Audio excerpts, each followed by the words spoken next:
Yo, dudes, Oren here. Today we are doing a round mock draft for the Detroit Lions. And before I get started with that, I just want to, say as a Lions fan, this activities like this were definitely fun. 2 years ago, 1 year ago, ever since Brad Holmes got hired, and we realized one of his biggest strengths as a general manager was. To find talent in all rounds of the draft to draft as well as undrafted free agents. So, and he's done an excellent job of that. And this was during a stage the 2 years ago, 1 year ago, when we knew the Lions were rebuilding and we were having hope, and we were all part of the process, everything drafting players like Penei Sewell, Aiden Hutchinson, Sam Laporta, Amon-Ra St. Brown, Josh Paschal, Derek Barnes, and all these different types of players who could be a benefit for the Lions when the Lions are one day competitive. But now, today, the Lions are a competitive football team. They are proven to be a really good football team so far. So now it's like we're in win now mode, and the drafts, even though the Lions do host the draft this next year, this next offseason. The draft isn't necessarily as important to us anymore because we've rebuilt our team and we're competitive now.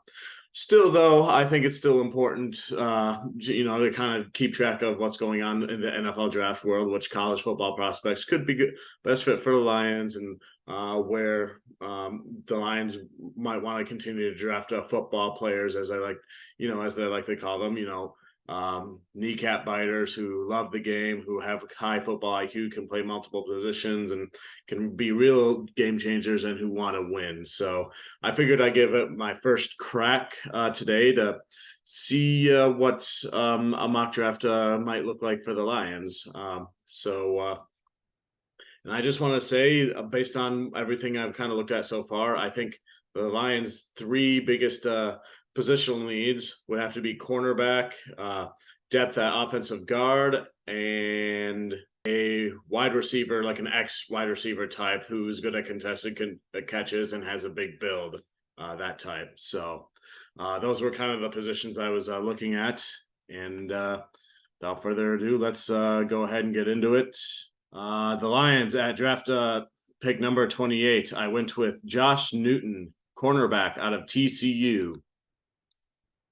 And and I'll mention that I did Pro Football Network's mock draft simulator for this. The PFF one is universally the best. We all know that, but I started off going with the PFN one, and it's my baby at this point. And like whenever I'm bored, I'll always just go and do a speedy round mock draft to get a better idea of what the draft picks might look like depending on where we're at in the draft and all of that. So.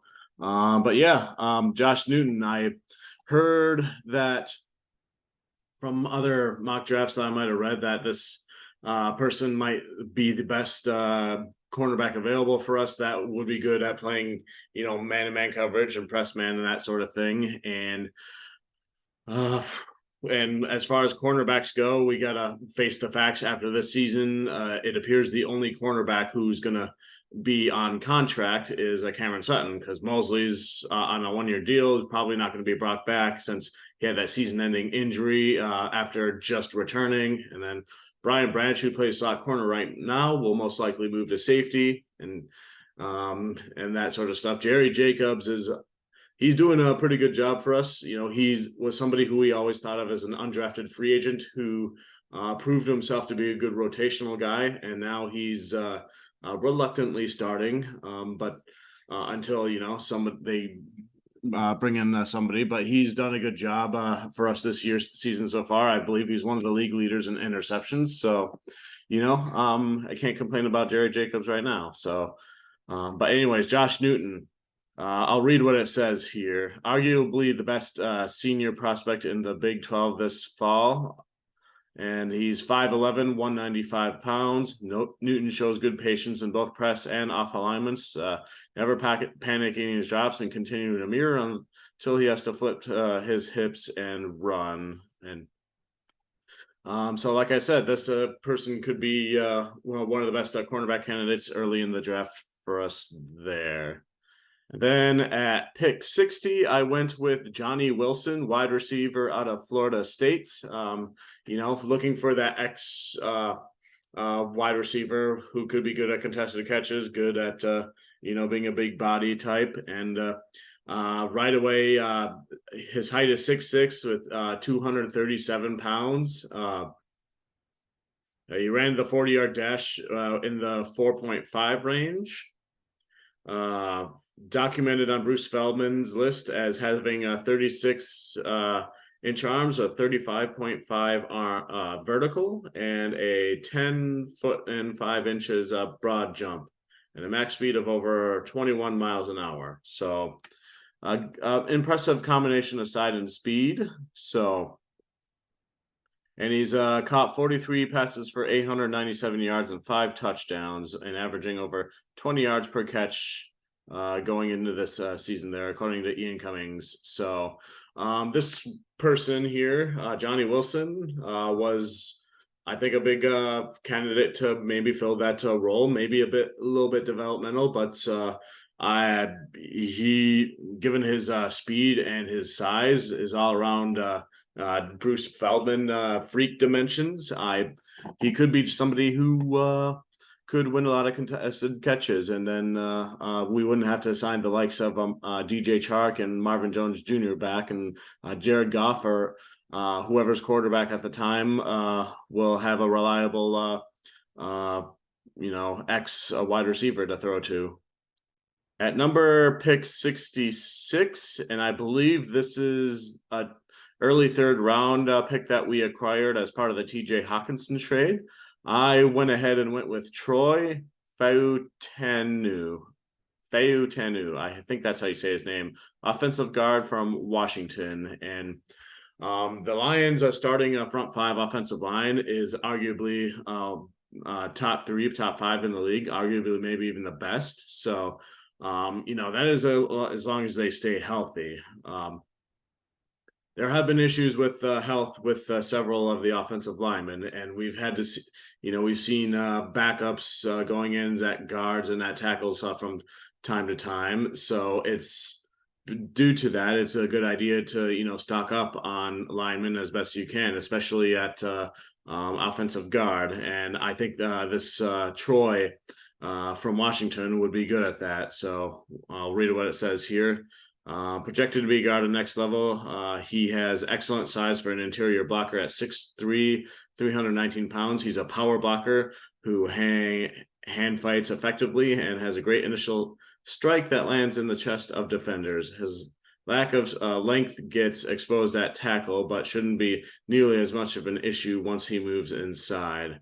So, somebody like that, he was the highest ranking offensive guard when I did this draft on this simulator. But, somebody, my thing for them, as long as they're a good run blocker first, and then, they can be developmental at like pass blocking, then I think you got something there, because the Lions do want to be a run first type of offense, and that helps out with the play action pass and that sort of thing, and you need a really good run blocking offensive lineman to be able to do that. So, and at pick number 92, I went with Decorian Patterson, cornerback out of UCF.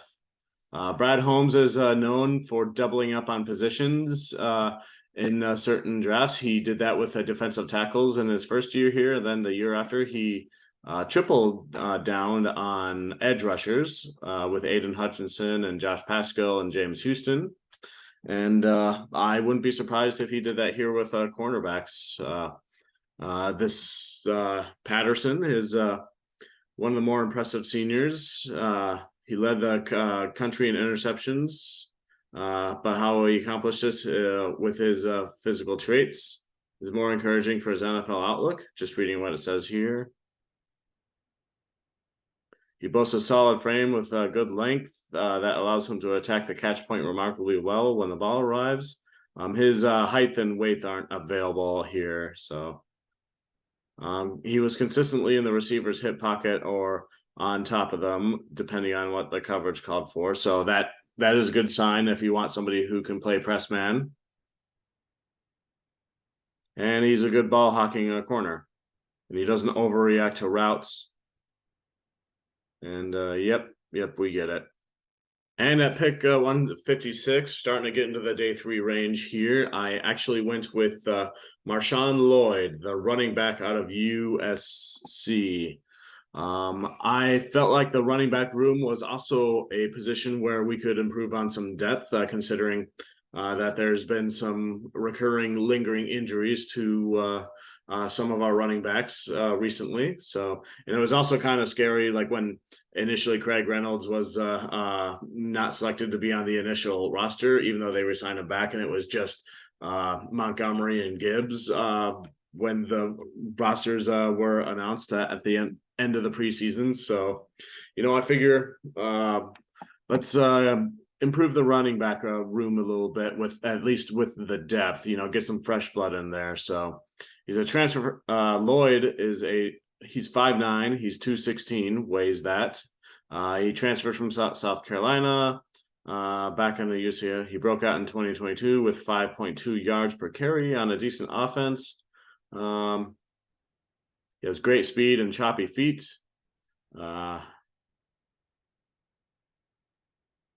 He can bounce off tacklers and while continuing to run downfield. That's always good for the Lions because they always want somebody who can like break tackles and gain extra yards and extra yak. And he has explosiveness as a rusher and as a receiver, which is also somebody who they always like to have there. So improving the depth at running back, just God forbid if something bad happens to one of our productive running backs. And at pick 188, I went with Seteoa. I think I said that right. Leumia. And I think I said that right too. The offensive tackle out of Utah. That's pick 188. I also doubled down on offensive line depth, although this person is listed as an offensive tackle. He's 6'4". He weighs 321 pounds.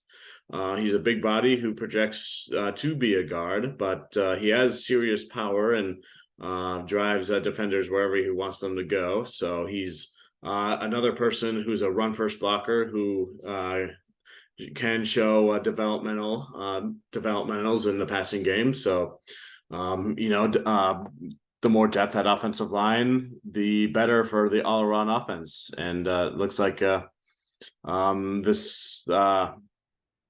Seteoa can do a lot of that with some development and some technical refinement. So according to Ian Valentino. And with the final pick at pick 220, I went with Joshua Carty, who is a kicker from Stanford. And the Lions have kind of juggled kickers since the Holmes and Campbell regime started. And, they're settling with Riley Patterson right now, who I believe is the best option. He's really accurate, and he's made some clutch kicks when he went over the Jacksonville in between his stints with the Lions. So he's been good so far. His longest kick has been 38 yards, though. But suppose down the line, Patterson, who I really love as a kicker, and I think he's the best man for the job right now. Suppose he's asked to make a 50-yard field goal here and there, and he misses, and it comes back to bite them, and it costs them the game. And the Lions decide, what? Let's find a new kicker, somebody who's both accurate and rangy. And then they decide to draft the best one available on the board, at least on this board, which is Carty.